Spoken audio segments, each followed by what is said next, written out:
Dear students, তোমরা যারা 2025 সালে এসএসসি পরীক্ষায় অংশগ্রহণ করতে যাচ্ছ, আজকের ভিডিওতে তোমাদের জন্য থাকবে ইংরেজি প্রথম পত্রের চূড়ান্ত সাজেশন। আমি আশা করি তোমরা যদি এই সাজেশন ফলো করো, তোমরা পরীক্ষায় শতভাগ কমন পাবে। আমি আমার শিক্ষকতা জীবনের 12-13 বছরের যে অভিজ্ঞতা, সেই অভিজ্ঞতা থেকে বলতেছি, তোমরা যদি এই সাজেশন ফলো করো, আমি আশা করি তোমরা পরীক্ষায় অবশ্যই ভালো ফলাফল করবে। তাহলে চলো শুরু করি। তোমাদের প্রথম ইংরেজি প্রথম পত্রের যে আইটেমটা আছে সেটা হচ্ছে 3 প্যাসেজ থেকে 1 নং ও 2 নং।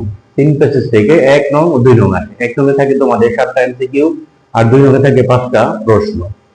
এখন এই 7টা এমসিকিউ যেটা আছে সেটা হচ্ছে 7টার মধ্যে 5টা থাকে তোমাদের এই প্যাসেজ থেকে বিভিন্ন ধরনের প্রশ্ন, আর বাকি 2টা বা 3টা থাকে তোমাদের সিনোনিম অর অ্যান্টোনিম। যারা শব্দার্থ ভালো পারো তারা সিনোনিম অ্যান্টোনিম গুলি ভালোভাবে পারবা, আর যারা শব্দার্থ একটু দুর্বল তাদের জন্য সিনোনিম অ্যান্টোনিম গুলি প্রশ্ন করা কঠিন হয়ে যাবে। কিন্তু যে 4টা বা 5টা প্যাসেজ থেকে আসে, এই 4টা বা 5টা তোমরা যদি এই প্যাসেজ গুলি পড়ে যাও, তাহলে অবশ্যই আমি আশা করি তোমরা পরীক্ষায় আনসার করতে পারবে। তাহলে আমরা প্রথম যে প্যাসেজটা পড়বো সেটা হচ্ছে May Day or International Workers Day. দ্বিতীয় যে প্যাসেজটা পড়বো সেটা হচ্ছে 21 February is a memorable day. তৃতীয় যে প্যাসেজটা পড়বো সেটা হচ্ছে Pohela Boishakh is the first day. তারপর 4 নম্বরে যে প্যাসেজটা পড়বা সেটা হচ্ছে in the next class Miss Chowdhury tells us the story of Lipi. 5 নম্বরে তোমার যে প্যাসেজটা পড়বা সেটা হচ্ছে Meherjan lives in a slum. 6 নম্বরে যে প্যাসেজটা পড়বা সেটা হচ্ছে লেটস সেভ আওয়ার প্ল্যানেট। 7 নম্বরে তোমরা যে প্যাসেজটা পড়বা সেটা হচ্ছে কান্ট্রিজ অফ দ্য ওয়ার্ল্ড। 8 নম্বরে যেটা পড়বা সেটা হচ্ছে মইনুল ইসলাম। 9 নম্বর যে প্যাসেজটা পড়বা সেটা হচ্ছে মাদার তেরেসা। 10 নম্বর যে প্যাসেজটা পড়বা সেটা হচ্ছে 26 মার্চ আওয়ার ইন্ডিপেন্ডেন্স ডে। আমি আশা করি এই 10টা প্যাসেজ তোমরা যদি ভালোভাবে পড়ে যাও, তোমাদের আনসিন যেই তোমাদের সিন যেই 2টা প্রশ্ন আসে 1 নং ও 2 নং, এবং এই সিন তোমরা কমন পাবে। তোমরা 3 প্যাসেজের জন্য এই 10টা প্যাসেজ ভালোভাবে পড়বা বই থেকে, এবং এই 10টা প্যাসেজ অনুযায়ী বোর্ড থেকে 1 নং এবং 2 নং প্রশ্নগুলো একটু প্র্যাকটিস করে যাবে। আমি আশা করি যদি তোমরা এই 3 প্যাসেজগুলো ভালোভাবে পড়ে যাও এবং 1 নং 2 নং যদি বোর্ড থেকে একটু প্র্যাকটিস করে যাও, তোমরা 1 নং 2 নং ভালো করবা। তাহলে আমাদের এখন সিনথেসিস 2 তে আসি আমরা। সিনথেসিস 2 মানে আমাদের যে দ্বিতীয় সিনথেসিসটা আসে, ওইটা থেকে আমাদের 3 নং এ একটা প্রশ্ন আসে যেখানে 5টা ফিল ইন দ্য গ্যাপস থাকে। এই 5টা ফিল ইন দ্য গ্যাপস আমাদের এই প্যাসেজটা পড়ে কেউ যেই উত্তর করতে হয়। আমাদের এই প্যাসেজ যেই প্যাসেজগুলি আমরা দেখি 3 প্যাসেজ 2 এর জন্য 9টা প্যাসেজ, এই 9টা প্যাসেজ পড়বা, আশা করি এর মধ্যে তোমরা কমন পাবে। এই 9টা প্যাসেজ তোমরা একটু ভালোভাবে বই থেকে সম্পূর্ণ রিডিং করবা, কারণ তোমাদের পরীক্ষার হলে পুরো প্যাসেজ উঠাই দেয় না এই 3 নং প্রশ্নের জন্য। তোমাদের এখানে হয়তো 6 লাইন 7 লাইন উঠাই দিবে এবং সেটা থেকে একটা শূন্যস্থান ওরা দাঁড় করাই দিবে। তুমি যদি ভালোভাবে পড়ে যাও, এই প্যাসেজগুলি সম্পূর্ণ রিডিং করে যাও মেইন বই থেকে বাংলা অর্থ বুঝে বুঝে, তাহলে তুমি এই 3 নং অবশ্যই আনসার করতে পারবা। তাহলে আমরা এই 3 নং এর জন্য আমাদের সিনথেসিস 2 যে 9টা প্যাসেজ দেওয়া হয়েছে, এই 9টা প্যাসেজ আমরা একটু রিডিং বই থেকে অর্থ সহকারে ভালোভাবে পড়ে যাব। তাহলে আমাদের এখানে তোমরা প্রথমে যেটা পড়বে সেটা হচ্ছে 21 ফেব্রুয়ারি ইজ অবজার্ভড। সম্পূর্ণ প্যাসেজটা মেইন বই থেকে বাংলা অর্থ সহকারে রিডিং করবা। 2 নম্বরে যেটা থাকবে সেটা হচ্ছে today there are many jobs. 3 নম্বর যে প্যাসেজটা বলবো সেটা হচ্ছে Bangladesh is now in the grips. Bangladesh is now in the grips, এই প্যাসেজটা পড়বা। 4 নম্বরে যেটা পড়বা সেটা হচ্ছে human can neither change. Human can neither change. 5 নম্বরে যে প্যাসেজটা পড়বা সেটা হচ্ছে ইট ওয়াজ লেট সামার 26। এই যে প্যাসেজটা আছে এটা পড়বা। 6 নম্বরে যে প্যাসেজটা পড়বা সেটা হচ্ছে প্রীতিলতা ওয়াদ্দেদার। 7 নম্বর যে প্যাসেজটা পড়বা সেটা হচ্ছে জহির রায়হান। 8 নম্বর প্যাসেজ হচ্ছে আমাদের দ্য ইন্টারনেট টেকনোলজি। 9 নম্বর যে প্যাসেজটা পড়বো সেটা হচ্ছে in a speech at the 19 doctor APJ Abdul কালামের যে প্যাসেজটা আছে ওই প্যাসেজটা। তাহলে আমরা আশা করি এই যে 9টা প্যাসেজ যদি তোমরা মেইন বই থেকে রিডিং ভালোভাবে অর্থ সহকারে পড়ে যাও, তোমরা এই 3 নং আনসার করতে পারবা। এবার আমরা আমাদের আনসিন যে প্যাসেজ আছে, এই আনসিন প্যাসেজ নিয়ে কথা বলবো। আনসিন প্যাসেজে যদি আমরা দেখতে যাই, সেটা হচ্ছে আনসিন প্যাসেজ থেকে আমাদের 4 নং ও 5 নং 2টা প্রশ্ন আসে। 4 নং 5 নং যে 2টা প্রশ্ন আসে, 4 নং এ আসে একটা ইনফরমেশন ট্রান্সফার আর 5 নং এ আসে সামারি। 4 নং এ যে ইনফরমেশন ট্রান্সফারটা আসে এটা খুবই সহজ, তুমি যদি একটু প্র্যাকটিস করে যাও, কমন না পড়লেও তুমি উত্তর করতে পারবা। তুমি ইনফরমেশন ট্রান্সফারে দেখবা যে ইনফরমেশন ট্রান্সফার করতে হয় খুবই সহজ থাকে। যদি তুমি একটু রিডিংটা পড়ে অর্থ বুঝতে পারো, তাহলে তুমি এমনিতেই আনসার করতে পারবা। তারপরও আমাদের যদি পরীক্ষার হলে কমন পড়ে যায় তাহলে আমরা এর থেকে দিব, আর কমন না পড়লেও আমরা একবারে পড়ে যাবো, যাতে আমরা বাংলা অর্থ বুঝি এবং সে অনুযায়ী উত্তর করতে পারি। তাহলে আমরা এখানে যেটা করবো সেটা হচ্ছে, এই যে আমি এখানে তোমাদের আনসিন প্যাসেজ 6টা আনসিন প্যাসেজ লাগাই দিচ্ছি, এই 6টা আনসিন প্যাসেজ তোমরা একটু প্র্যাকটিস করে যাবে। তো এখান থেকে 4 নম্বর ইনফরমেশন ট্রান্সফার আর 5 নম্বর যে সামারি আছে, আমরা আমাদের ক্লাসে সামারি একটা সামারি লেখার জন্য যে নিয়ম আছে এই নিয়ম দিয়ে দিয়েছে তোমাদেরকে, তবে এই নিয়মটা একটু পড়ে যাবে। এই নিয়ম অনুযায়ী যে প্যাসেজে আসুক আনসিন তোমরা আশা করি সামারি আনসার করতে পারবা। তো সামারি তোমাদের আনসার করা কোনো বিষয় হবে না, শুধু জাস্ট এই প্যাসেজগুলো তোমাদের পড়তে হবে 4 নম্বরের জন্য। 4 নম্বরের জন্য তোমরা এই আনসিন প্যাসেজগুলি পড়ে যাবে। এটা হচ্ছে the great man were born, Mymensingh board 2024। William Wordsworth, যেটা হচ্ছে তোমার চট্টগ্রাম বোর্ড 2024। এরপরে পড়বো চার্লস বেবেজ, এটা হচ্ছে বরিশাল বোর্ড 2019 আসছে। এরপরে আবুল ফজল, এটা পড়বো বরিশাল বোর্ড 2020 থেকে। এরপর হচ্ছে মুন্সি আব্দুল রব, এটা পড়বো তোমার সিলেট বোর্ড 2020 থেকে। এরপর 6 নম্বরে যেটা বলবো সেটা হচ্ছে জন মিল্টন, এটা তোমাদের ঢাকা বোর্ড 2020 আসছে। তাহলে এইখান থেকে তোমরা এই আনসিন প্যাসেজগুলো একটু প্র্যাকটিস করে যাবে। এবার আমরা আসি আমাদের 6 নম্বরের যেই প্রশ্নটা উত্তর করতে হয় সেটা হচ্ছে ম্যাচিং সেন্টেন্স। এখানে আমাদের একটা টেবিল থাকে, এই টেবিলের বাক্যগুলি মিলাইয়া আমাদের উত্তর করতে হয়। এখানে তোমার যেটা করতে হবে সেটা হচ্ছে, এগুলি সাধারণত কমনই আসে, কমন না আসলেও তুমি যদি এই যে আমরা 10টা বোর্ড দিছি বা 10টা আমি সাজেশনে দিছি, 10টা প্র্যাকটিস করে যাও, তুমি আশা করি পারবা।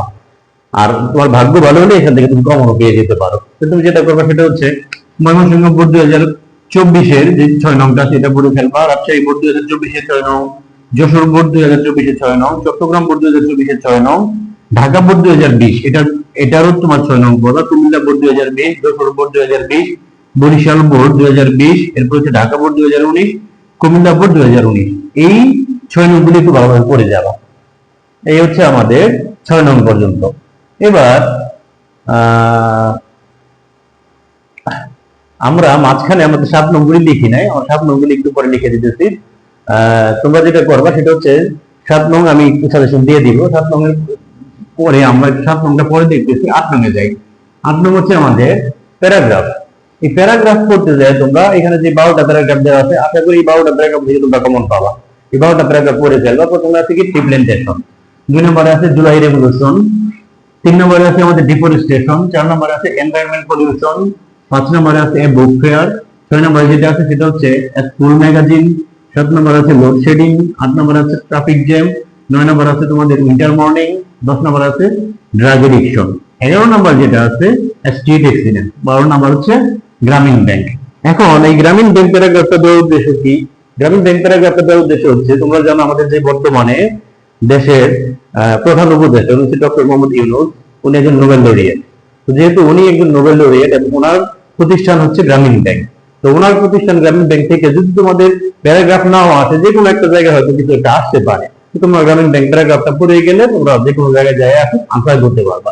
তো গ্রামীণ ব্যাংকটা পড়ে যাবা। আর এই যে জুলাই রেভলিউশন যে প্যারাগ্রাফটা, এটাও একটু তোমরা গুরুত্ব দিয়ে পড়ে যাবা। বাকি আমাদের 9 নম্বর যে প্রশ্ন সেটা হচ্ছে কমপ্লিটিং স্টোরি। কমপ্লিটিং স্টোরি বিগত বছরগুলিতে আমরা দেখতেছি ক্রিয়েটিভ স্টোরি আছে। তো ক্রিয়েটিভ স্টোরি বিগত বছরগুলিতে আসতেছে, এই বছর ক্রিয়েটিভ স্টোরি আসার সম্ভাবনা আছে, কিন্তু তোমাদের এই বছর আমার মনে হচ্ছে ক্রিয়েটিভ স্টোরি আসবে না।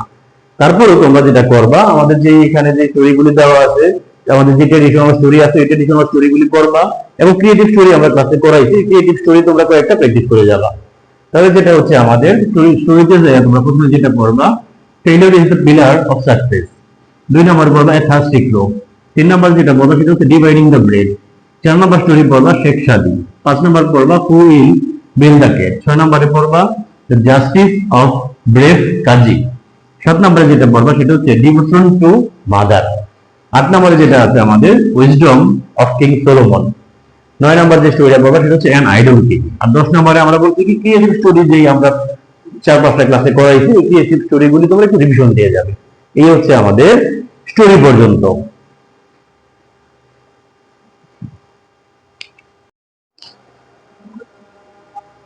আমাদের 7 নং আইটেম যেটা আছে সেটা হচ্ছে রিয়ারেঞ্জ। তো রিয়ারেঞ্জ তোমরা খেয়াল করে দেখবে যে বিগত বছরের যে বোর্ডের প্রশ্নগুলি আছে, এই বোর্ডের প্রশ্নগুলি থেকে খুব কমন পড়ে, বেশিরভাগ ক্ষেত্রেই কমন পড়ে, মাঝে মাঝে হয়তো একটু আনকমন কিছু দেয়।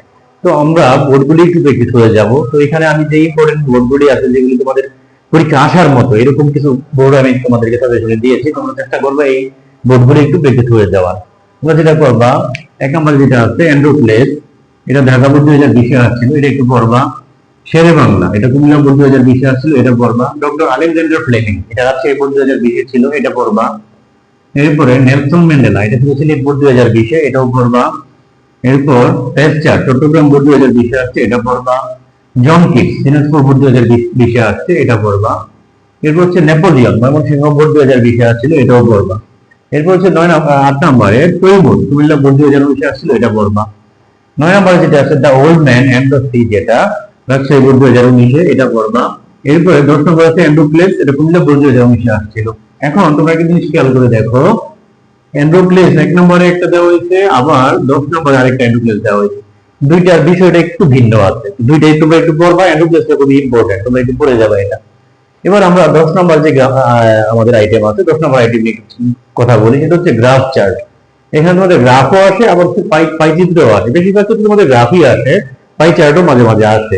তো আমরা এই যে 7টা বোর্ড, এই 7টা বোর্ড প্র্যাকটিস করে যাবো। আর আমাদের গ্রাফ এবং পাই চার্ট লেখার যে কৌশল, এটা আমরা ক্লাসের মধ্যে শিখাইছি, তোমরা ওই কৌশলগুলি একটু অবলম্বন করবা। আশা করি একটা গ্রাফ লেখার যদি তুমি প্যাটার্ন শিখো এবং একটা পাই চার্ট লেখার যদি প্যাটার্ন শিখো, তাহলে তুমি যে কোনো গ্রাফ, যে কোনো পাই চার্ট আনসার করতে পারবা। এইগুলি মুখস্থ করার মতো কিছু নাই, জাস্ট তুমি যদি দুইটা প্যাটার্ন শিখতে পারো, একটা গ্রাফের একটা পাই চার্টের, তুমি দুইটাই আনসার করতে পারবা। তো তুমি এই গ্রাফ এবং পাই চার্টের যে প্যাটার্ন আছে, এটা একটু মুখস্থ করবা, অথবা এটা একটু ভালোভাবে রিভিশন দিবা। এটা শিখে তারপরে এই 7টা বোর্ড তুমি একটু প্র্যাকটিস করে যাবা। Dinajpur board 2020, Comilla board 2020, Dhaka board 2020, Rajshahi board 2020, Comilla 2019, Sylhet 2019 এবং দিনাজপুর বোর্ড 2019, এগুলো একটু প্র্যাকটিস করে যাবা। এরপরে ইনফরমাল লেটার অথবা ইমেল, আমাদের এখানে বেশিরভাগ ইমেলই আছে। আর যদি ইনফরমাল লেটার আছে তাহলে ওই আকারে দিবা। বিষয়টা একই থাকে, জাস্ট যে তোমাদের কি বলে প্যাটার্নটা থাকে, প্যাটার্নটা একটু চেঞ্জ করবা। ইনফরমাল লেটার হলে সেই লেটার অনুযায়ী দিবা, আর যদি ইমেল হয়, ইমেলের যে প্যাটার্ন সামনে আমরা ঠিক রাখি ওইটা অনুযায়ী দিবা। বিষয়গুলি হচ্ছে সেটা দেখো। 1 নম্বর তোমার যেটা বলবো সেটা হচ্ছে ফিজিক্যাল এক্সারসাইজ। 2 নম্বরে বলবো থ্যাঙ্কিং ফ্রেন্ড ফর হসপিটালিটি। 3 নম্বরে যেটা বলবো সেটা হচ্ছে অ্যাবাউট ইউর হোস্টেল লাইফ, তোমার হোস্টেল লাইফ সম্পর্কে তোমার বাবা অথবা মা অথবা বন্ধুকে একটা বর্ণনা দিয়া। এরপর 4 নম্বরে যেটা বলবো সেটা what you intend to do after SSC exam, তোমার এসএসসি এক্সামের পরে যে 60 দিন বা 45 দিন বন্ধ থাকবে, এই বন্ধের সময়টা তুমি কি করবা সে সম্পর্কে একটা ইমেজ। 5 নম্বরে বলবো importance of reading news paper. 6 নম্বর হচ্ছে কো-কারিকুলার অ্যাক্টিভিটিস। 7 নম্বর হচ্ছে ব্রিলিয়ান্ট সাকসেস। আর 8 নম্বর যেটা বলবো সেটা হচ্ছে ইম্পর্টেন্স অফ লার্নিং ইংলিশ। তোমরা এই আইটেমগুলি থেকে ইমেল অথবা তোমার কি বলে ইনফরমাল লেটার করে যাবা, যেটা আসে ওটা পরীক্ষা দিবা। ডায়লগ, আমাদের সর্বশেষ যে আইটেম সেটা হচ্ছে ডায়লগ। ডায়লগ যে আমরা 8টা দিলাম, এই 8টা তোমরা একটু ভালোভাবে পড়ে যাবা। আশা করি তোমরা এই ডায়লগগুলি পারবা। তাহলে এই 8টা আইটেম থেকে একটু খেয়াল করো। প্রথমে ডায়লগ আছে তোমাদের রোড অ্যাক্সিডেন্ট, তোমরা রোড অ্যাক্সিডেন্টটা পড়বা। এরপর আছে তোমাদের হাউ টু ইরাডিকেট ইলিটারেসি, এটা পড়বা। Importance of reading news paper, এটা পড়বা। 4 নম্বর আছে আর্লি রাইজিং, এটা পড়বা। 5 নম্বর আছে importance of games and sports, এটা পড়বা। 6 নম্বর আছে তোমাদের village life and city life, এটা পড়বা। 7 নম্বরে যেটা দেওয়া আছে সেটা হচ্ছে ব্যাড ইফেক্টস অফ স্মোকিং, এটা পড়বা। 8 নম্বর যেটা দেওয়া আছে সেটা হচ্ছে preparation for the SSC exam, তোমার প্রিপারেশন কিরকম সে সম্পর্কে তোমার বন্ধু অথবা তোমার বাবা অথবা মায়ের কাছে তুমি একটা ইমেল অথবা ইনফরমাল লেটার যেটা আসে ওইটা লিখবা। তাহলে এই যে আমরা সাজেশনগুলি দিলাম, আমি আশা করি তোমরা যদি এই সাজেশন ফলো করো এবং ভালোভাবে প্রিপারেশন নিয়ে যাও, যেহেতু তোমাদের মোটামুটি 3-4 দিনের একটা বন্ধ আছে, এই বন্ধের মধ্যে ভালোভাবে পড়লে তুমি এখানে এই সাজেশন ফলো করলে আমি আশা করি তুমি 90+ নাম্বার পাবা। আর তুমি যদি এখানে 90+ নাম্বার পাও তাহলে তোমার সেকেন্ড পেপারের জন্য তুমি আগায় থাকলা। আরেকটা কথা বলি, এখানে তোমরা যেটা করবা সেটা হচ্ছে এই ফার্স্ট পেপারে যখন প্যারাগ্রাফ পড়বা, প্যারাগ্রাফগুলি এমন ভাবে পড়ো সেকেন্ড পেপারে প্রিপারেশন তোমার প্যারাগ্রাফ পড়তে না হয়। তাহলে তোমাদের সেকেন্ড পেপার পরীক্ষার আগে শুধু বন্ধ হবে একদিন, তাহলে প্যারাগ্রাফটা এখানে পড়ে ফেললে এখানে যে প্যারাগ্রাফ পড়তে হবে না, তাহলে একটা আইটেম তুমি আগে থাকলা। এই হচ্ছে তোমাদের সাজেশন। আশা করি তোমরা এই সাজেশন ফলো করবে এবং সেই অনুযায়ী প্রিপারেশন নিয়ে ভালোভাবে পরীক্ষা দিবা।